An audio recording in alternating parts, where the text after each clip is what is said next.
அனைவருக்கும் வணக்கம். சற்று முன் கிடைத்த முக்கிய அறிவிப்பு. தமிழகத்தில் 4 மாவட்டங்களில் வரும் 25ஆம் தேதி கனமழைக்கான வாய்ப்பு சொல்லியிருக்காங்க. இது குறிப்பாக எந்தெந்த மாவட்டத்துக்கு இருக்க போகிறதாம் இந்த செய்தி குறிப்பில் பிரீஃபாக மற்றும் சுருக்கமாக பார்க்க போகிறோம். அதற்கு முன்னாடி நம்மளோட சேனலுக்கு இப்போ தான் வந்திருக்கீங்கன்னா மறக்காமல் சப்ஸ்கிரைப் பண்ணிக்கோங்க. பக்கத்தில் இருக்க பெல் ஐக்கனை கிளிக் பண்ணி ஆல் டிக் பண்ணிக்கோங்க.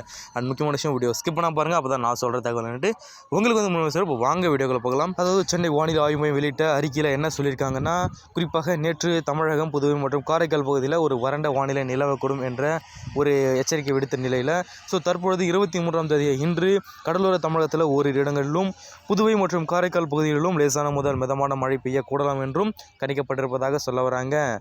அதற்கப்படியாக பார்த்தீங்கன்னா 24ஆம் தேதி நாளை கடலோர தமிழகத்தில் ஒரு சில இடங்களிலும் புதுவை மற்றும் காரைக்கால் பகுதியிலும் ஓரிரு இடங்களில் லேசான முதல் மிதமான மழை பெய்யக்கூடலாம் அப்படின்றும் எதிர்பார்க்கப்படுவதாக சொல்கிறாங்க. 25ஆம் தேதி பார்த்தீங்கன்னா அடுத்த மறுதினம் பார்த்தீங்கன்னா தமிழகத்தில் ஒரு சில இடத்துலையும் புதுவை மற்றும் காரைக்கால் பகுதியும் லேசான முதல் மிதமான மழை பெய்ய வாய்ப்பு இருப்பதாக சொல்ல வராங்க. அதை பொறுத்த மட்டும் பெரம்பலூர், திருச்சி, கள்ளக்குறிச்சி, குறிப்பாக திருவண்ணாமலை மாவட்டங்களில் ஓரிரு இடங்களில் கனமழை பெய்ய வாய்ப்பு இருப்பதாக சொல்ல வராங்க. அதை பார்த்தீங்கன்னா குறைந்தபட்ச வெப்பநிலை பொறுத்த மட்டும் என்ன சொல்ல வராங்கன்னா, அடுத்த 24 மணி நேரத்தில் குறைந்தபட்ச வெப்பநிலை மாறுதலுக்கு உட்படுமா அப்படின்ட்டு கேட்க போனீங்கன்னா, ஒரு சில இடத்துல மாறுதலுக்கு உட்படுவதாக சொல்ல வராங்க. அதுக்கப்புறம் பார்த்தீங்கன்னா இயல்பு நிலையிலிருந்து குறைந்தபட்ச வெப்பநிலை வேறுபாடு எப்படி இருக்கும் அப்படின்ட்டு கேட்க போனீங்கன்னா, 22ஆம் தேதி ஆகிய நேற்று அன்று தினத்திலிருந்து 23 ஆகிய இன்றும் தமிழகம், புதுவை மற்றும் காரைக்கால் பகுதியில் ஒரு குறைந்தபட்ச ஒரு வெப்பநிலையே இருக்கக்கூடும் அப்படின்ட்டும், இயல்பை விட குறைவாகவும் இருக்கக்கூடும் அப்படின்ட்டும் சொல்ல வராங்க.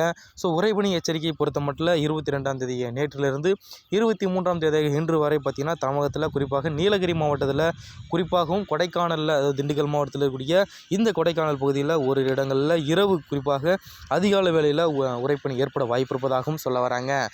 சென்னை மற்றும் அதனுடைய புறநகர் பகுதிகளுக்கான ஒரு வானிலை எச்சரிக்கையாக என்ன சொல்ல வராங்கன்னா, அதோடைய அதிகபட்ச வெப்பநிலை ஏற்கனவே பதிவிடுற மாதிரி 30லேருந்து 31 டிகிரி செல்சியஸ் வெப்பநிலை இருக்கக்கூடும் அப்படின்ட்டும் சொல்ல வராங்க.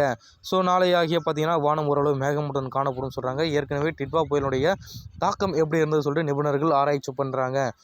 அதனுடைய பொறுத்த மட்டும் அடுத்த டிட்வா புயல் மாதிரி இலங்கையை பாதித்த அந்த ஒரு புயலின் காரணமாக தற்போது தமிழகத்தில் ஏதாவது வருமா அப்படின்ட்டும் நிபுணர்கள் ஆய்வு பண்ணிட்டு வந்திருக்காங்க. இது போன்ற இன்ஃபர்மேஷன் மற்றும் வானிலை மற்றும் மழை பற்றிய கூடுதல் தகவலை உடனுக்குடன் துல்லியமாக தெரிஞ்ச அப்படின்னு நினச்சிங்கன்னா கீழே ரெட் கலர் பட்டனை கிளிக் பண்ணி சப்ஸ்கிரைப் பண்ணிக்கோங்க. பக்கத்தில் இருக்க பெல் ஐக்கனை கிளிக் பண்ணி ஆல் டிக் பண்ணிக்கோங்க. நன்றி, வணக்கம்.